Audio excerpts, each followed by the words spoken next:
Hey everyone, I'm going to say some things here about writing strategies, give you a little outline here at the outset to kind of help you follow along. I'm going to first talk about introductions, then say some things about thesis statements, then structures of body paragraphs, and then finally just a little bit about post-writing, proofreading, etc. So introductions, thesis statements, body paragraphs, post-writing. Introductions. What is the purpose of an introduction within your paper? For the short papers that you're working on now, I do expect to have an introduction.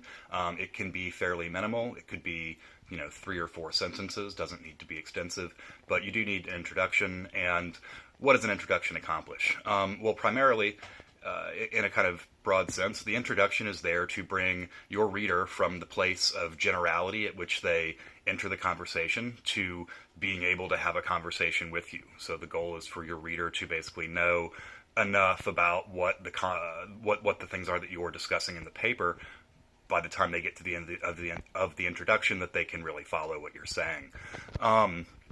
Who is your reader exactly? This is a kind of theoretical point that always needs to be addressed.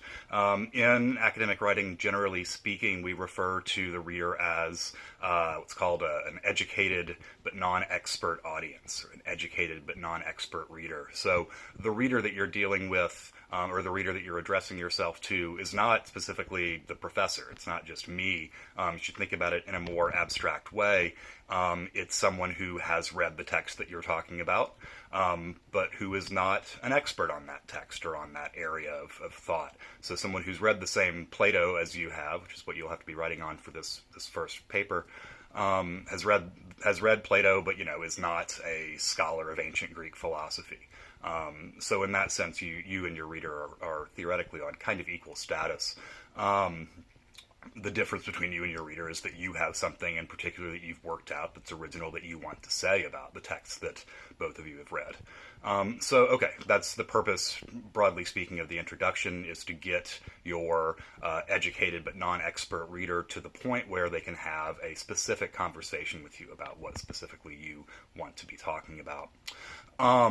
I encourage students to organize your introductions, organize your papers around key concepts. What do I mean when I say key concepts? I mean, limit yourself to what exactly the main concepts are that your paper really addresses. And for a paper of the size that we're talking about here, for these 1-2 page short papers, you only really have space for maybe 3 key concepts at most. Usually one of them is going to be kind of the most important, most significant one. So maybe it's the concept of the soul. And you're writing about the tripartite soul section from Republic 4, for example. Your main key concept is the soul. You're arguing about whether or not the soul is best thought of as divided, to reference one of the discussion questions that I posted earlier on Republic 4. So in that case, your key concepts are going to be soul and probably divided and unified. And you're going to be adjudicating between which of those you think is truly an attribute of, is the proper attribute of the soul. So it's just an example. Okay, moving on. So that's what I had to say about introductions.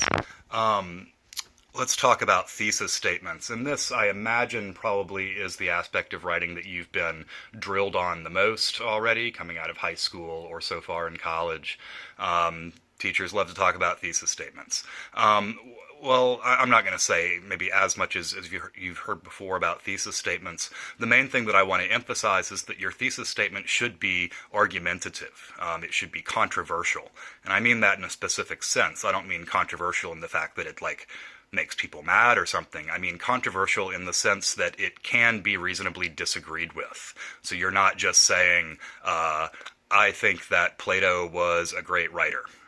That's not a thesis statement. A thesis statement needs to be something that comes from the text, that identifies an argument within the text that the author makes, and as it says in the description of the assignment on the syllabus, that expresses your own argument in response to that author's argument. Something that actually makes an argument. And recall again, an argument is a claim plus the reasons for believing that claim. So a claim being what you are really trying to prove, what you are trying to convince your reader of, plus the reasons that you're offering to do that convincing. That's what an argument is. It consists of a claim and the reasons that go with that claim. And your thesis statement should embrace your entire argument. So your thesis statement, you should be able to explicitly break down into the claim that you're making and the reasons behind that claim. Okay, so the main thing about thesis statements, they need to be argumentative. They need to be controversial. Body paragraphs. As far as the structure of body paragraphs goes, well, you know, they can vary, and there's a bit of flexibility, a bit of creativity involved in how you structure your main body paragraphs, but the go-to for you should be to start with the text. If you're not sure exactly where you want to start, if you're not sure exactly what you want to say, just go to the text. Find the passage or the quote within the text that you're discussing that is really most important to you, and just lay it out there at the beginning of the body paragraph. In general, there should be a kind of structure of body paragraphs, especially if we're talking about, you know, papers about texts, which is what we're doing here in philosophy. There should be a kind of general structure to body paragraphs where you begin with the author and move gradually more and more into your own voice, more and more into your own original statement about that author and what it is that you're trying to say. Really, you could also apply that structure to the paper as a whole. I mean, in general, you want to first do your kind of proper legwork to address the author thoroughly, address the author's arguments, give them their hearing, and then gradually move into what it is that you're really trying to say about that author's argument. Okay, that's what I have to say about body paragraphs. When in doubt, start with the text, basically. And finally, so post-writing, you've probably heard, you know, various strategies and things like reading out loud, getting a friend to look over your paper for you, going to the writing center. I'm not sure how that works for you if you're in this summer class right now. The writing center is open on campus, but I know a lot of you are not in the Philadelphia area. In any case, it is definitely, all of those things are good advice.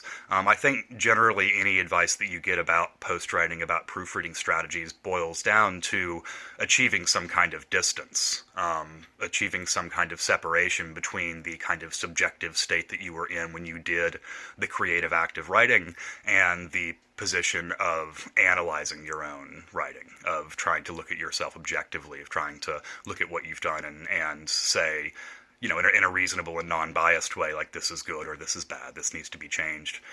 It's all about distance. It's all about finding ways to separate yourself from that, you know, that initial situation.